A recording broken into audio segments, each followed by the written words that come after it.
Changer d'adversaire 3 mois avant le scrutin présidentiel, même pas peur. C'est en tout cas le message que Donald Trump s'évertue de faire passer depuis hier soir par l'intermédiaire des journalistes. Je lui ai demandé « Est-ce que ça va changer votre façon de faire campagne ?» Il m'a répondu « Absolument pas ». Il dit qu'il s'agit de politique, que Kamala Harris porte le bilan de Biden et qu'il se présente contre l'administration Biden. Il m'a dit qu'il pensait que la vice-présidente Harris serait plus facile à battre que le président Biden. L'abandon de Joe Biden, pire scénario pour Donald Trump. Depuis une semaine, le candidat républicain joue les héros dans un récit jusque-là bien huilé. Pour son premier meeting de campagne samedi, il est venu raconter un miracle, le sien. Quelle journée! Comme je l'ai dit en début de semaine, je me tiens devant vous que par la grâce de Dieu Tout-Puissant. Cela veut dire, je ne devrais pas être ici. Je ne devrais pas être ici. Ils n'arrêtent pas de dire que je suis une menace pour la démocratie. Je leur réponds, qu'est-ce que j'ai bien pu faire à la démocratie? La semaine dernière, j'ai pris une balle pour la démocratie.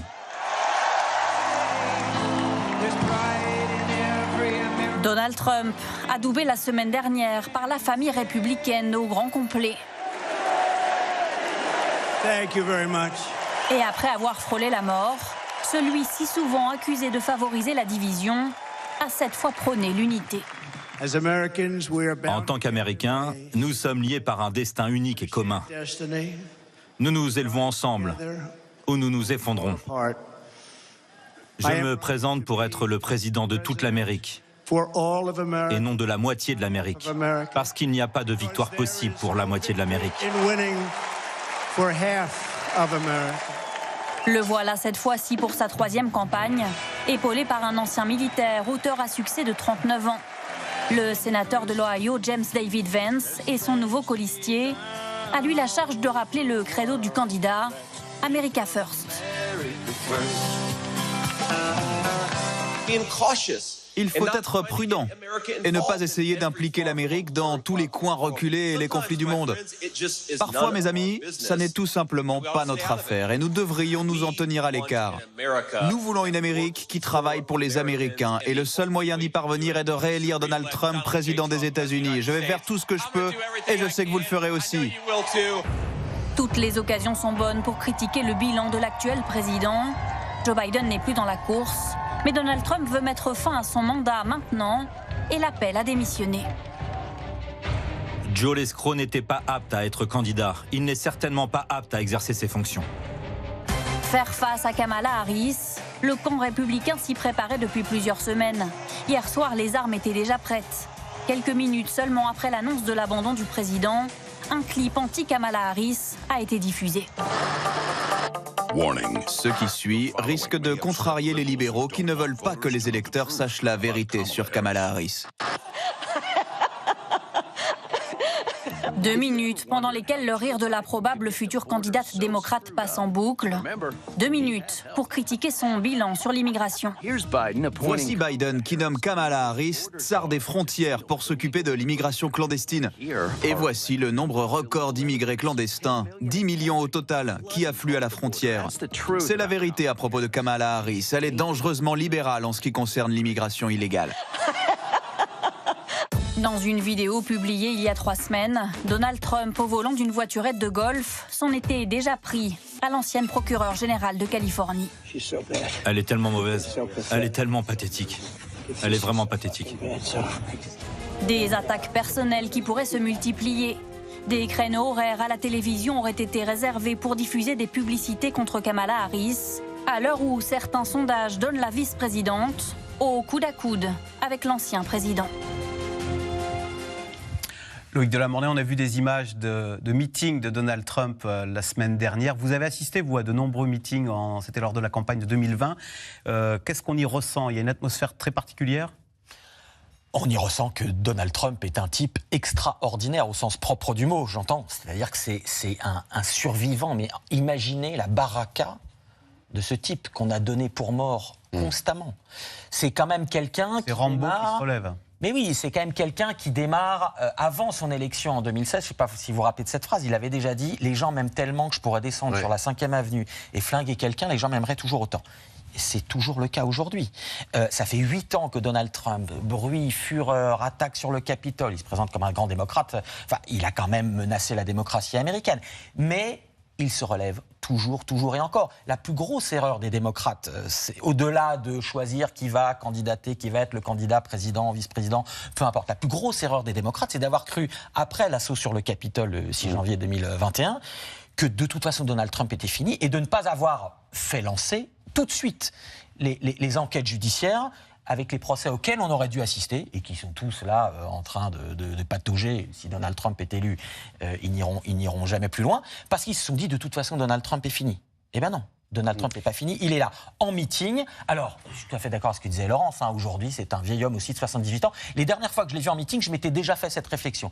Les premières fois, honnêtement, on était bluffé par, c'était effectivement 2017-2018, on était bluffé par sa vigueur, ses jeux de mots, ses attaques personnelles, ses nicknames, les surnoms qu'il donnait à tous ses adversaires. C'était à la fois épouvantable, horrible, mais en même temps, c'était fait avec un talent, certains oratoires. Les dernières fois, je le trouvais qu'il se répétait tout le temps. Parfois, il se gourait complètement.